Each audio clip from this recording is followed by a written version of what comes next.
Good morning, Terry here again. I missed a couple of weeks of recording videos. We were actually back in the Midwest in Southwest Michigan looking for a house to live in, of all things. We've decided to move back to the Midwest again.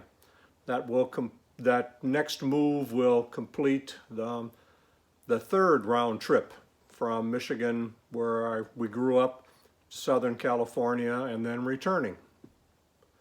We came out here to Southern Cal a couple of years ago to see if this is where we wanted to settle in long term in our retirement years.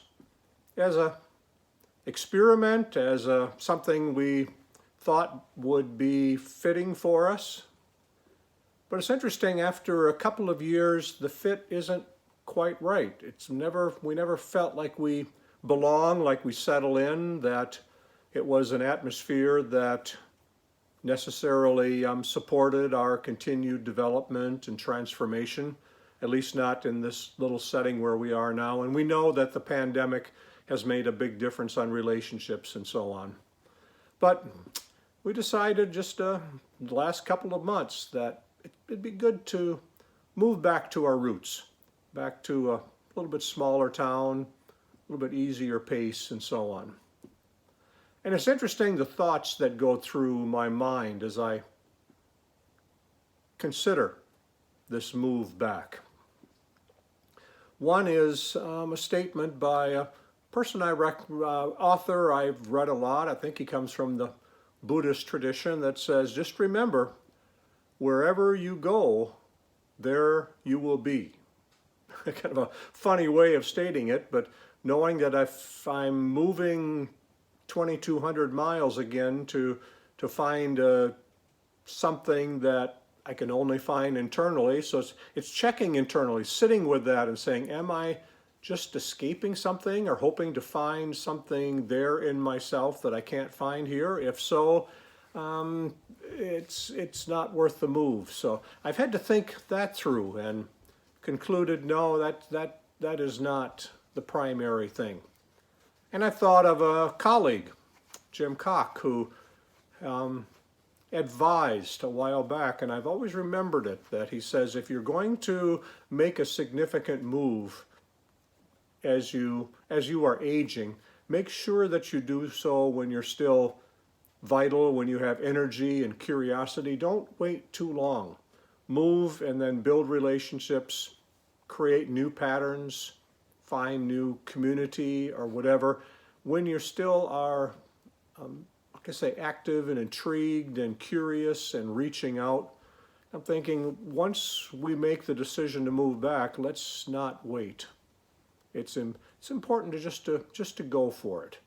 So these voices, this advice kind of rattles around in my head.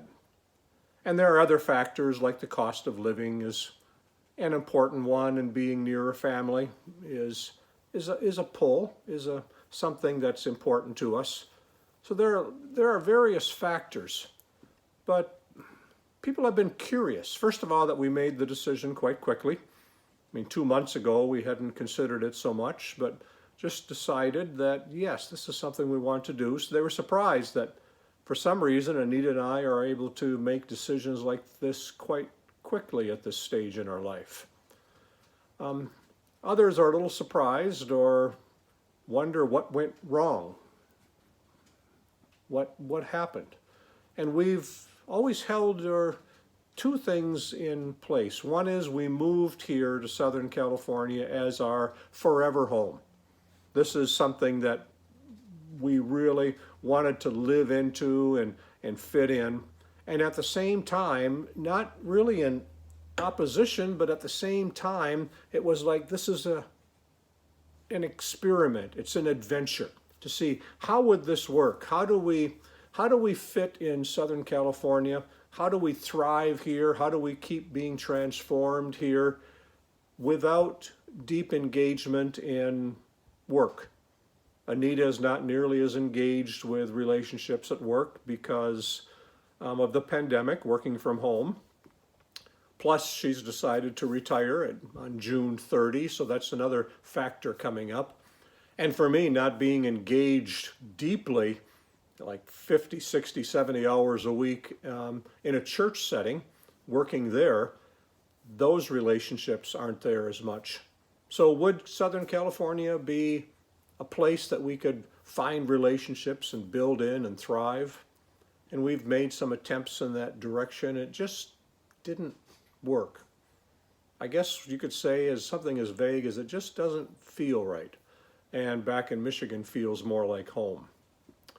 So we've decided that for our retirement years, our aging years, but more importantly for this next stage in our transformation, in our growth and development, the Southwest Michigan area has a lot of promise for us, a lot of hope for us. So we're back to packing boxes and hiring van lines to take us for an interstate, move all our stuff, and working through escrow, and we'll put this place up for sale again. So there are lots of details to work on. But it's a good thing. It feels right as we've decided. And our buying trip to Southwest Michigan the last couple of weeks was successful. We found a condo there that we love. So we're in that whole process of making that transition. But it's something that once we decided to do, we just go for it. We go for it and we live into it. Is it the right decision? We don't think about that so much. It is a good decision for us right now. And we will do everything we can to make it a very good long-term decision. So we're back here in our temporary home, looking forward to being in our next home and working out all the details. Hopefully, and we trust it will be a part of our ongoing growth and transformation. And we will do all we can to make it so. Talk to you next week.